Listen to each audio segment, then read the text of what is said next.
Martimol proposera pour bientôt une exposition sur les écrivains mauriciens au musée Bloupény. L'occasion de l'interroger sur sa poésie et ses nouvelles passions, le théâtre et la photo. Moi, tu pensais qu'il me peut écrire, mais donc, je pensais à la base vraiment, j'ai une grande passion pour lecture. Même si c'était moi qui serais content, les petits mots qui sont contents de lire, moi j'ai une grande assez timide, je pensais. Et donc, on fait toujours cette passion des livres, des mots, de l'écriture, enfin des livres surtout. Et puis, il arrive un moment dans ma vie que on éprouve le besoin d'écrire.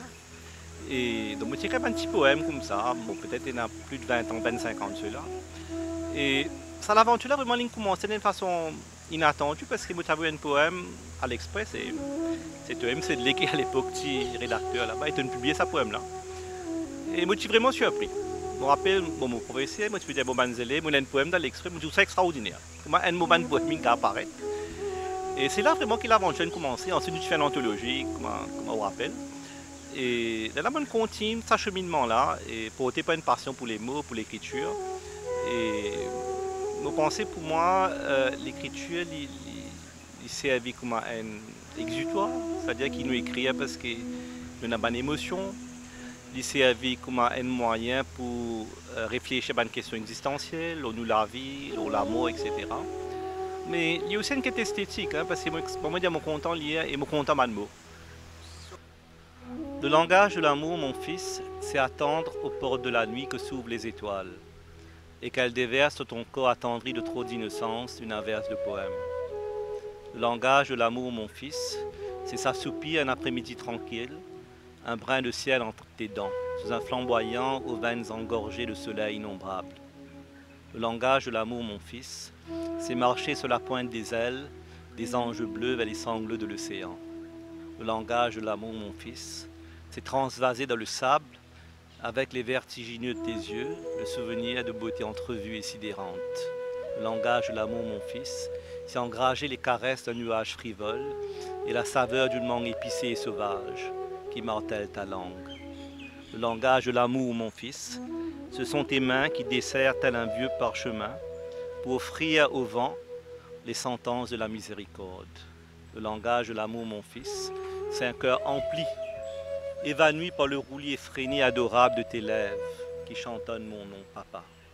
Le langage de l'amour, mon fils, ce sont des lettres sans traces, des mots sans lettres, un langage sans mots, langage sans langage, langage qui dit le silence, langage qui est le silence. À l'âge de 19 ans, moi, j'ai découvert Baudelaire. Donc, moi, j'ai étudié littérature à l'école, moi, j'ai John Kennedy College, donc j'ai fait Camus, etc., quelques grands textes littéraires, mais surtout un roman. Et je pense que la découverte de Baudelaire c'est un choc pour moi. C'est vrai qu'il peut être assez Molière différemment. On évolue évidemment. Mais quand on lit Baudelaire à 19 ans, on a un choc. Parce que on a un choc parce que on trouvait qu'il, dans une certaine mesure, comment dire, ça texte là, il y a un peu de moi là-dedans. Comment dire, ça poète-là, qui rentre en moi et puis exprime mon propre émotion. Et ça, c'est un choc qui me donne moi envie de la poésie. Donc, je pensais quand on commence à écrire, et moi toujours écrire comme ça, l'écriture c'est surtout une pulsion de mots, comment dire, c'est une fulgurance. Je n'ai pas vraiment réfléchi. Les plus viennent d'un besoin intérieur, c'est-à-dire que vous pensez dans tes lettres, il y a une sorte de conflit, il y a une tension, on peut dire qu'il y a un désir des mots, et donc on commence à écrire comme ça, et en se laissant porter par les mots, c'est nous dire littéralement. Donc c'était ça un peu la démarche. Et je pensais même jusqu'à faire les choses. Mais aussi, en écho à mon écriture, il y a un Baudelaire. Bon, ensuite, dans la littérature mauricienne, il y a un poète comme Antomé, ou même Édouard Monique. Et Césaire, qui me pensait un très grand poète. Pour moi, Césaire, c'est le plus grand. Et il y a d'autres influences, la lecture du Coran, bon, qui n'est pas un texte littéraire, mais par le rythme, le souffle aussi. Et il y a aussi un texte, un poète soufi. Donc, je pensais à de multiples influences, mais aussi sur le plan des romans. Il y a Manu Mananda Devi, les Clézeux qui m'ont extra content, et tellement d'autres qui m'ont pensé, tout ça là, il amène à. Les GME dans l'imaginaire, il amène vers la création. Vous pensez à la base, au fond, tout le temps écrire de la poésie. Enfin, mon tournement vers l'écriture de deux romans, Le Monstre avec Journal d'une vieille folle. Bon, Journal d'une vieille folle, il mène une pièce de théâtre ensuite. Mais, enfin, je raconte sa processus de Journal d'une vieille folle parce qu'il explique sa problématique poésie roman là. Donc, à l'origine, donc, ce texte-là, c'est un texte sur le sentiment amoureux composé de fragments. Vous commencez à ça. Et là, j'ai eu l'idée pour faire un roman, donc j'ai créé un personnage autour de un fragment là.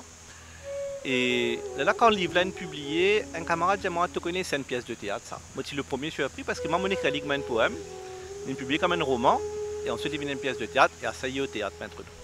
Mon rêve devient définitif.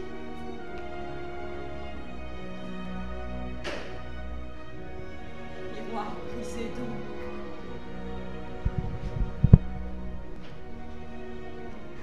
Miroir brisé donc.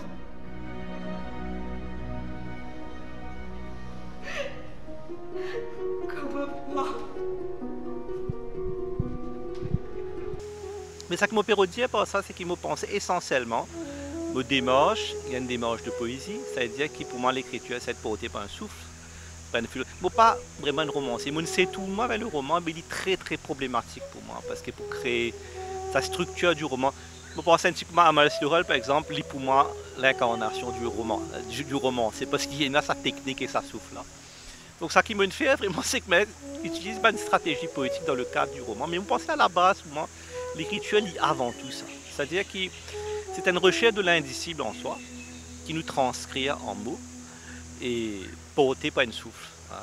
Donc à la base, vraiment, c'est la démarche.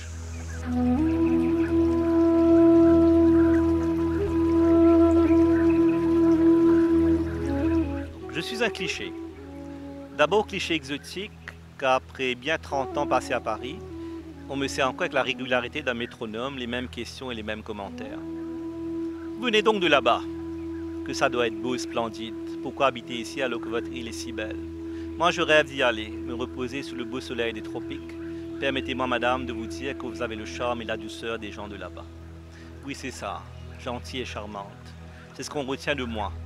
Je suis l'étrangère, celle qui vient d'ailleurs, alors que je suis comme vous, bien plus que vous ne le croyez, que je suis empli de cette même merde qui grouille dans les bas-fonds de vos rêves avortés. Ensuite, cliché misérabiliste, qui s'exerce généralement après quelques verres d'alcool, quand on est rouge et penaud, et qu'on ne sait plus tout à fait ce qu'on dit, ou plutôt si. Quand on se laisse aller à dire ce qu'on pense vraiment. Que oui, là-bas, c'est les cocotiers, et qu'est-ce qu'ils sont heureux les indigènes. Ils s'amusent à tout bout de champ, c'est ça. La fameuse paresse des îles, c'est le temps, le soleil indolent qui vous donne envie de rêver, de dormir. Heureusement qu'on est parvenu à les civiliser. L'Expo Timol sera une première, quand ce serait bien la première fois que les auteurs locaux sont immortalisés en noir et blanc. Si lancement dans la photographie, depuis quelque temps, on fait la photographie de portrait. Et on réalise que même la photographie, au fond, c'est de la poésie, parce que c'est, au fond, pour moi, une dimension essentielle de la poésie, c'est la tentative, comment dire, pour aller au-delà des apparences, pour vraiment cerner la substance des choses, l'essentiel. Bon, pas connaître ça, il a un sens quelconque, mais moi vraiment, vous pensez, il y a une tentative de déchiffrer la réalité des autres aussi. Et moi, senti que, comme on peut faire des portraits, c'est la même démarche, mais la différence, c'est là, il y a que la lumière. Là-bas, il y a avec les mots.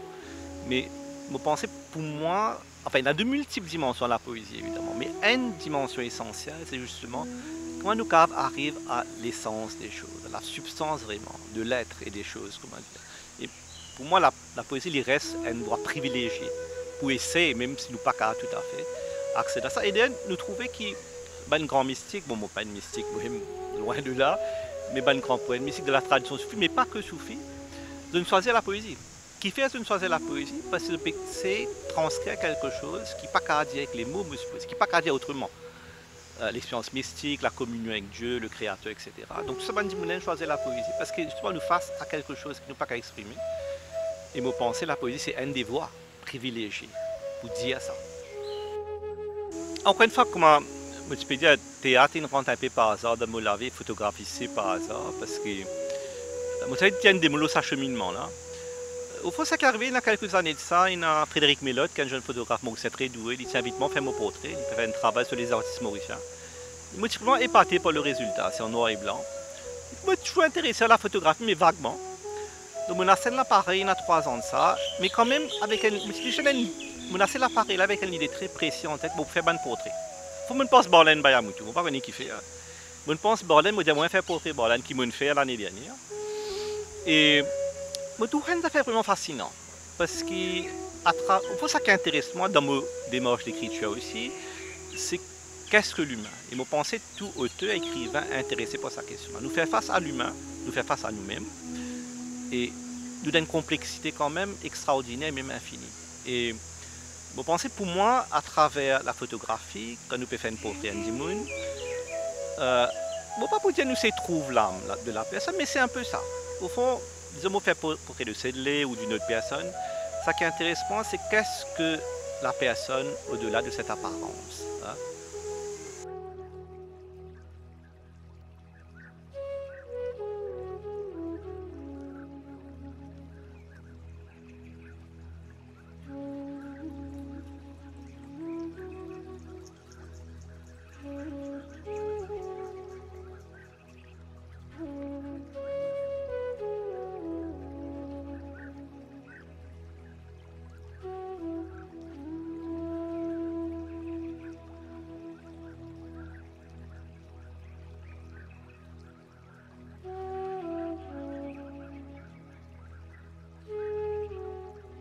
Ouais, c'est une grande question. Ce que tu peux penser à là, est-ce que ce n'est pas la création d'une illusion? Vous pensez qu'il dépend de quel type de photo, si vous donnez des démarche de photos de mode, etc., elle est vraiment illusoire, hein, parce qu'on peut créer une fiction autour de sa de sa photo-là.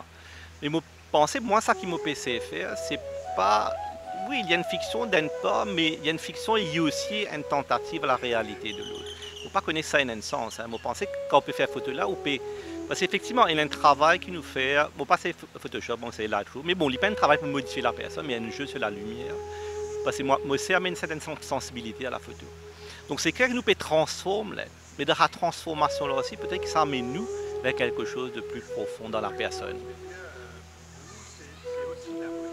Ouais.